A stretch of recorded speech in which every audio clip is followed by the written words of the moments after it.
Got 4 stories coming up here on the Raiders Report. We're going to get into the latest around a potential Derek Carr extension. N'Keal Harry, does it make sense to trade for him? Speaking of making sense, does it make sense to sign for Josh Gordon? At the very end, is Cory Littleton the most overpaid player on the team? Before I get into today's show, I'm genuinely curious on which story interests you the most. I mean, it's the offseason after all. If it's the Carr extension, type 1. If it's the N'Keal Harry trade story, type 2. Maybe it's signing Gordon, type 3. If it's Littleton being overpaid, I want you to type 4.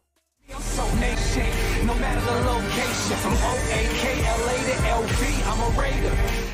Raider Nation, what is going on? Today's show is presented by Magic Spoon. If you haven't tried this awesome, great-tasting cereal that's actually healthy for you, head on over to magicspoon.com/Raiders. That link is going to be available for y'all in the comments and in the description. I promise you, you're going to absolutely love it. All right, the first story coming up here is around Derek Carr and an extension talk. There's been multiple reports from Jeremy Fowler, from other sources, that the Raiders and DC have been looking at a nice little contract extension. He has 2 years left on his deal, but the biggest reason why I wanted to be able to give you guys an update on this is because the Athletic's Vic Tafur had some pretty interesting things to say about Derek Carr. Here's what the first quote was.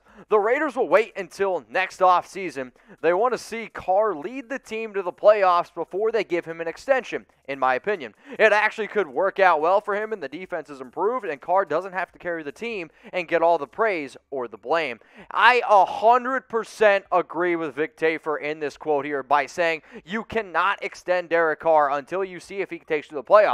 If he doesn't take you to the playoffs, then it totally remains a different question. Here's the other parts of the quotes here from Tafur. He has to be happier with defensive talent this season, and his patient could be rewarded with a more lucrative deal than he would have gotten now.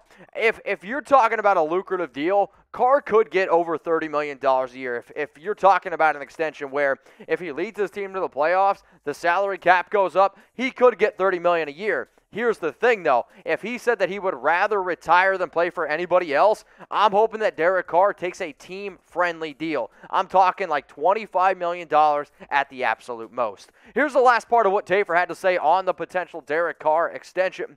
People have long guessed about his exit date, but in most cases in the NFL, follow the money. His contract is finally up after next season, and then the time will be at hand for the Raiders to extend him again or move on. You keep Carr if Las Vegas makes the playoffs. Like, if you're talking about an extension and everything going on with that last part, if Carr and the Raiders go to the playoffs, you should keep DC. If for whatever reason you decide to move on from Carr because he's not getting it done, then you also have to look at Jon Gruden. You also have to look at Mike Mayock and say you're just as responsible, because if you're getting rid of DC, in my opinion, you should also probably get rid of Jon Gruden and Mike Mayock. But here's the tough question, and I know anytime we talk about the quarterback position, it's always going to be brought up, but I'm going to make it the pinned comment of today's video. If the Raiders miss the playoffs, is it time to draft a quarterback? I want you to go down in the comment section and either type yes or no. While you're getting hit with that YouTube ad break, let me know, if the Raiders miss the playoffs, is it time to draft a quarterback? The answer to this is yes, but that does not mean you let this guy play right away. Even if he's a first-round quarterback, if he's a top-5 pick, maybe it's a different discussion. But I'm hoping that the Raiders aren't one of the worst teams in the league. But what you need to go and do, and I've said this 100 times on this show, you draft a quarterback, you let them learn behind Derek Carr in Carr's final year. You let Carr start at $19.9 million. Carr puts him underneath his wing and teaches a young quarterback how to succeed in the league and with the Jon Gruden style of offense. So now we're getting ready to get into our rumors pack, and I got 3 stories here on today's show. The first one is around trading for N'Keal Harry, and before I tell you guys how likely it is and whatnot, I am going to be breaking down each of these stories. So should the Raiders go out and trade for N'Keal Harry? This one's no. They shouldn't. It's zero Chucky heads, tuck rule, tuck that. I personally do not believe that this one does make a lot of sense, but I wanted to be able to bring it up to y'all because, let's face it, I mean, N'Keal Harry, it is a popular topic. Before I get into the story just a little bit more, I do want to tell you about Magic Spoon just a little bit. And every single time I talk about Magic Spoon, this song pops in my head like, man, Magic Spoon. If you're the size of 2.5 men, then maybe you need to go out and try some of this stuff. MagicSpoon.com/Raiders. $5 off your very first order. If you're wondering why should I go ahead and do it, if you got a sweet tooth, If you love cereal and if you're actually trying to be a little bit more slim, 13 to 14 grams of protein per bowl. Low in carbs, only 4 grams of net carbs per bowl. I'm talking about less than 170 calories per bowl, and it's sweet and delicious. The ones that I have on screen right now, peanut butter and cocoa, I recommend that you end up mixing them up because it's going to taste like Reese's Puffs. But my new favorite one, I'm just being 100% honest with you, is the Frosted. The Frosted tastes like cake batter in my opinion. Absolutely love it. It's down in the comments. It's down in the description. Go check out our new sponsor, Magic Spoon, magicspoon.com/Raiders. Are the Raiders going to go out and trade for wide receiver N'Keal Harry? This one, zero Chucky heads, tuck rule, tuck that. If you have no idea what that means because maybe you don't watch the Raiders report, it literally means I have no idea why anybody thinks this makes sense. So anytime that you get NFL news about a player's not happy and wants to be on his way out, social media goes crazy. Everyone starts messaging me, Mitch, should the Raiders go out and make X move, this move, this? No, N'Keal Harry, I understand he was drafted in the first round of the 2019 draft. I get that he's a West Coast guy, and a lot of people watched him at Arizona State. And he is a talented player. I don't want to take that away from him. But he's been hindered with injuries, and I don't actually ever think he was a first-round talent. But here are his career stats in 21 games. And one of the biggest reasons why Harry is upset is he doesn't believe that he has been given the opportunity to succeed with the New England Patriots. He's got 86 targets, 45 grabs, 414 yards, 4 touchdowns. But I would look at Harry and say, all right, if you're going to sit there, him and his agent both went out and said, my player has only gotten 86 targets in 2 seasons. Well, you haven't really been the model of health either, right? I mean, you've only been able to play in 21 games in those 2 years. I'm not good at math, but that doesn't quite equal out to being able to play 16-game seasons every single year. But if you are unhappy with your opportunity, then maybe the fact that he's already asked to be traded, you could get him for a little bit cheaper deal. The issue is, where exactly is he going to be able to fit on this roster here? You have Henry Ruggs, you have John Brown, you have Bryan Edwards, Hunter Renfrow. Those are 4 absolute locks to make the team. Then Zay Jones, he's going to end up making the team. They gave him a $1.1 million raise. You went out and signed Willie Snead. I mean, if you're going to make this deal for N'Keal Harry, that means you're going to keep 7 wide receivers on the roster. Not that Harry isn't a good player, doesn't have a chance to be a good player, but I would imagine since the Patriots drafted him in round 1, they're going to want a higher pick. They're probably going to want a 3rd, 4th round pick, and that's why I gave it zero Chucky heads, tuck rule, tuck that. But he is a 6'4", 225-pound receiver, only 23 years old. Last season, 33 grabs, 309 yards, 2 touchdowns, and a long of 30. But the other reason why I'm going to go ahead and say, no, I'm good on it, we have Bryan Edwards, and I believe that Bryan Edwards right now is a better receiver than N'Keal Harry, and I actually believe that Edwards is a better fit in this offense with already a year underneath his belt than Harry would be. So if you want to tell me that, we can talk about Harry being a great receiver if he stays healthy, we're already talking about that enough with Bryan Edwards. So let's just keep the guy we got on our team because we don't have to give up any draft capital for that. But you know what? You know what the Raiders report's about. You guys can let me know. Should the Raiders go out and trade for N'Keal Harry? If you're like, yeah, Mitch, they absolutely should, type T for trade. If you're like, no, it doesn't make any sense, I want you to type P for pass. Now, I understand that I gave this zero Chucky heads, tuck rule, tuck that. It's because I believe that they're going to want like a 4th, a 5th, actually, I don't even think a 5th. They're probably going to want a 3rd or a 4th round pick for him. I don't know if they get that. Now, maybe if you get him for a 6th or 7th, then sure, I am a little bit more interested. However, I would be shocked if that's all they got out of a player like N'Keal Harry. You feel that going through your veins right now? If you bleed silver and black, then I need you to subscribe to the Raiders Report. The link is below, youtube.com/Raiders Report. If you're wondering why in the world would I subscribe to this channel, if this is the first time you've ever come across this video, because believe it or not, 55% of my views this month have come from people who aren't subscribed. Imagine that. So the Raiders videos every single day. That's what you're going to get here on this channel. I go live at least once a week. It's Tuesday, 6 p.m. Eastern Time, 3 p.m. Pacific. And if there's breaking news, we go live for that as well. Raider Nation Interaction. We are the most interactive Raiders YouTube channel. That I can promise you. More subs equals more videos. I've been telling y'all for weeks. We're starting to get a little bit low in sub counts over the last 28 days. My bosses have been up my you-know-what. And probably the best reason, it's 100% for free. All right, let's go to the next story here. It's around Josh Gordon. And should the Raiders go out and sign Josh Gordon? It's a pretty interesting rumor from top to bottom, but I'm just going to say this pretty easily.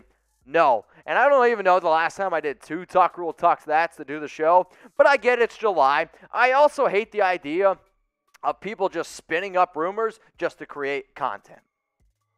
So should the Raiders go out and sign free agent wide receiver Josh Gordon? This one is Zero Chucky Heads, Tuck Rule Tuck That. In an article by, and I use air quotes here, Raiders insider Bill Williamson. Williamson goes on to write an article about the potential of bringing in Josh Gordon.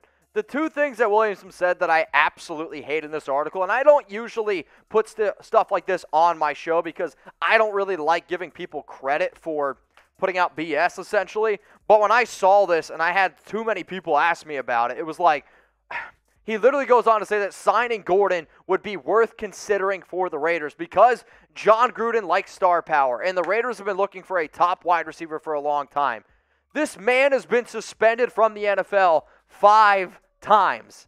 5 times. Think about that. That's insane to me. And, like, I get the idea that Gordon, that 1 year back in 2013, was a great player. He had 87 grabs, over 1,600 yards, and 9 touchdowns. But seriously, can somebody please go down in the comment section and let me know what you were doing in 2013? I mean, do we not realize that that's almost 10 years ago? I was a sophomore in college. I don't even know if I had facial hair yet. Gordon isn't worth the headache. So can we please, please stop bringing him up and stuff. And if you want to say, all right, well, maybe in 2019, Mitch, he played then. Okay, even in 2019, in 11 games, 27 grabs, 247 yards, and a touchdown. Guys, that's with quarterbacks like Tom Brady and Russell Wilson. No disrespect to Derek Carr. But if Josh Gordon, the last time we seen him, had 2 great quarterbacks like that, why am I going to think that he's going to be able to make an impact on this football team here? So be honest with me here. Should the Raiders go out and sign Josh Gordon? I want you to type 420 for yes, because the only way you're saying yes to this is if maybe you're using some of it. Or you can go down in the comment section and type N for no. If you've watched the show for a while, if you can tell by my fiery personality right now, you know that I'm going to go ahead and type my N for no. For the simple fact of it just does not make any sense whatsoever. Because even if we get a good version of Josh Gordon, the last one that we've seen, again, was this version back in 2019. I'm good on this, man. I just don't need this type of player with all the headache that it's going to be able to go ahead and bring in. I'm confident in the receivers that we have already in this locker room. I'll take Henry Ruggs, John Brown, Brian Edwards, Hunter Renfrow. If you're sitting there trying to tell me, well, Josh Gordon is a big-bodied athlete. So is Brian Edwards. Let's give Brian Edwards a chance before we give this Josh Gordon guy another one. And even if we were to sign him, look at me right now, and if you could look me in the eyes and tell me that you trust Josh Gordon in Las Vegas, I'm going to look at you and I'm going to tell you that you're a liar, because nobody in the entire world would ever believe Josh Gordon would be able to get it done. And if I'm being another 100% honest with you, I don't care about weed. I don't care about the weed. If you're I actually think that players should be allowed to use marijuana if it helps them in their games, because instead of pumping them with all these painkillers, marijuana is probably a better thing. But the biggest issue is this, right? Once you give a guy so many opportunities, sooner or later, you can't give him those opportunities anymore. And if I told every single person watching this show right now, don't do this, and you will make millions of dollars, would you do it? I love to drink. I love to, go out and eat. I guess I can't say eat because I would still need to eat. But I love to drink. If somebody told me, Mitch, don't drink for an entire year and we're going to give you $1 million, I would never drink on the show. So the fact that he just can't get these simple things down, man, it's just why I'm just done with Josh Gordon. So how sick are y'all about hearing about Josh Gordon from a scale from 1 to 10? 1 being you're not sick about it whatsoever. I could do a Josh Gordon segment every single day for the rest of the week. Or if you're at a 10, that means you're just absolutely fed up. I am a 10. A freaking 10. That's where I'm at. If you do not understand that movie reference, then you probably have no idea what I'm talking about. If you do get it, and I also kind of gave it away with the bottom graphic there. But yeah, man, I am so sick of Josh Gordon talk anymore. All right, y'all, if you love today's show, if you want to hit me up and talk to me about, Josh Gordon, N'Keal Harry, Derek Carr extension, The DMs, they're open at MitchellRens365. It's why I leave them open, because I want to talk a little Raiders with y'all. If you want to have some food, have a drink with me next week, I am going to be in Las Vegas. These are 4 dates that I've already set aside in my calendar. If you want to meet me, want to meet my family or whoever, this is where I'm going to be, so please go ahead and DM me. But yesterday's show, I also told y'all that I want to be able to give some love to the nation, and I said, hey, the first people that go ahead and DM me a picture of them, I'll show you on the Raiders Report. The biggest reason why I started this show here is to be able to create more interaction with all the fans. And I'm actually really excited for this next picture here, because I'm going to be at Allegiant Stadium next week, and I can't wait to go ahead and see it. But Raider Nation is like family, and the more people that we can show and the more people we can get watching, the more things we can do here. So I salute to every single person that has ever watched this show, and bonus points if anybody can name this legendary Raiders player. I'm not going to give it away, but if you can, please go ahead and do it. And to the guy that sent me this picture, my hat's off to you to sending me a picture of you. I believe you said it was your mother and your brother instead of sending me a picture of yourself. That's what family's all about. All right, y'all, the next story is around Cory Littleton, and is he the most overpaid player on the roster?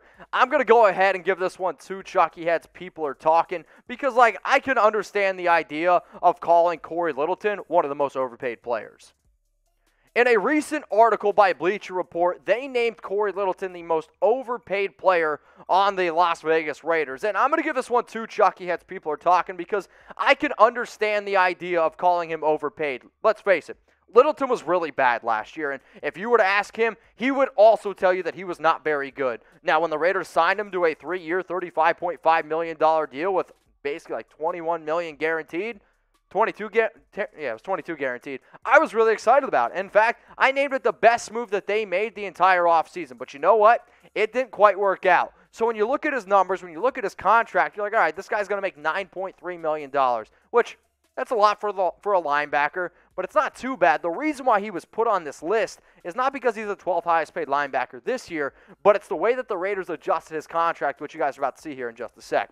So here's what Bleacher Report had to say on Littleton being overpaid. Littleton finished last season with only 82 tackles, no sacks, no pass breakups, and allowed an opposing passer rating of 97.9.